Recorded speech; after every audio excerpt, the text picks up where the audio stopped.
Herkese salam. Mən Aylin Əbzadə, 222 saylı tam orta məktəbin 10-cu sinif şagirdiyəm. Mövzum Gəncə xanlığı Cavadxan.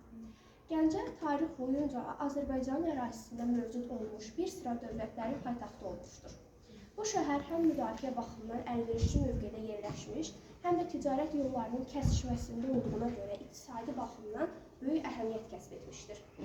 Azərbaycan tarixi boyu öz müstəqilliyini və azadlığını qorumaq üçün mübarizə aparmış igid hökmdarlarla zəngindir.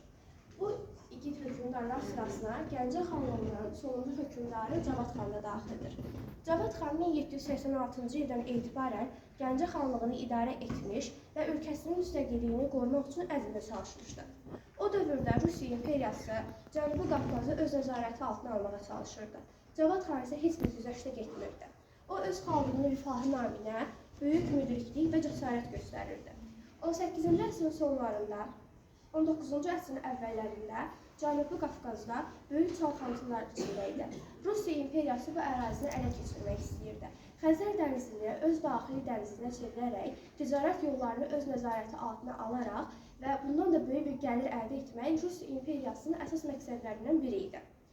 Amma Rusiyanın imperiyası 18-ci əsrin əvvəllərindən başlayaraq fasilələrlə davam edərək tez-tez fasilələrlə yerinə yetirməyə çalışmışdı və burada yaşayan xristian əhalisi olan ermənilərdən də istifadə edirdi. Yerli xanlıqlar isə öz müstəqilliklərini qorumağa çalışırdılar. Cavadxan dövründə baş verən bu çətin hadisələrə rəğmən ruhdan düşməyərək fəal siyasi fəaliyyət göstərirdi. O yalnız Gəncəni deyil, bütün Azərbaycan xanlıqlarını, eynən Dağıstan və Gürcüstan hökmdarları ilə birlikdə Rusiyaya qarşı vahid cəbhə yaratmağa çalışırdı. Cavadxan müəyyən dərəcədə bu məqsədlə nail olsa da, ona bu alanda heç kəs kömək etməmişdi.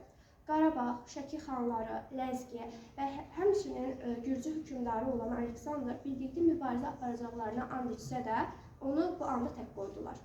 1803-cü ilin noyabrında Rus ordusu Cənubi Qafqazda işğalçı yürüşlərini hələ də davam etdirirdi.